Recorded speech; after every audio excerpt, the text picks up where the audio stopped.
एक नगर का सेठ अपार धन संपदा का स्वामी था। एक दिन उसे अपनी संपत्ति के मूल्य निर्धारण की इच्छा हुई। उसने तत्काल अपने लेखा अधिकारी को बुलाया और आदेश दिया कि मेरी संपूर्ण संपत्ति का मूल्य निर्धारण का ब्यौरा दीजिए। पता तो चले मेरे पास कुल कितनी संपदा है।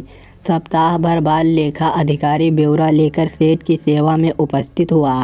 सेठ ने पूछा, कुल कितनी संपदा है? लेखा अधिकारी ने कहा, सेठ जी, मोटे तौर पर कहूँ तो आपकी 7 पीढ़ी बिना कुछ किए धरे आनंद से भोग सके इतनी संपदा है। अपनी लेखा अधिकारी के जाने के बाद सेठ चिंता में डूब गए। तो क्या मेरी 8वीं पीढ़ी भूखों मरेगी? वो रात दिन चिंता में रहने लगे। कुछ ही दिनों में कृशकाय हो गई। सेठानी द्वारा बार बार तनाव का कारण पूछने पर भी जवाब नहीं देती। सेठानी से हालत देखी नहीं जा रही थी।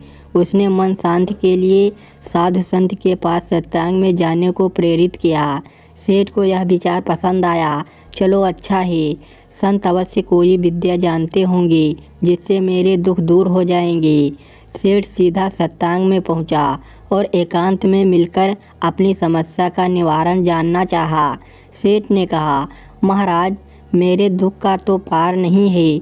मेरी 8वीं पीढ़ी भूखों मर जाएगी। मेरे पास मात्र अपनी 7 पीढ़ी के लिए पर्याप्त संपत्ति है। कृपया कोई उपाय बताएं कि मेरे पास और संपत्ति आ जाए और अगली पीढ़ी भूखी न मरे। आप जो भी बताएं मैं विधि करने को तैयार हूँ। संत ने समस्या समझी और बोले, इसका तो हल बड़ा आसान है।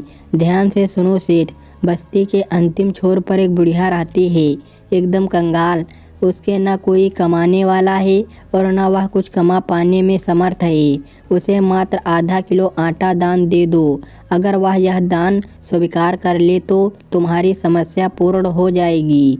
तुम्हें अवश्य अपना वंचित प्राप्त होगा। सेठ को बड़ा आसान उपाय मिल गया। उसे सब्र कहाँ था। घर पहुंचकर सेवक के साथ आटा लेकर पहुंच गया बुढ़िया के झोपड़े पर। सेठ ने कहा, माताजी, मैं आपके लिए आटा लाया हूँ, इसे स्वीकार कीजिए। बूढ़ी माँ ने कहा, बेटा, आटा मेरे पास है, मुझे नहीं चाहिए। सेठ ने कहा, फिर भी रख लीजिए। बूढ़ी माँ ने कहा, क्या करूँगी रख के, मुझे आवश्यकता नहीं है। सेठ ने कहा, अच्छा, कोई बात नहीं, यह आधा किलो तो रख लीजिए। बूढ़ी माँ ने कहा, बेटा, आज खाने के लिए मेरे पास है।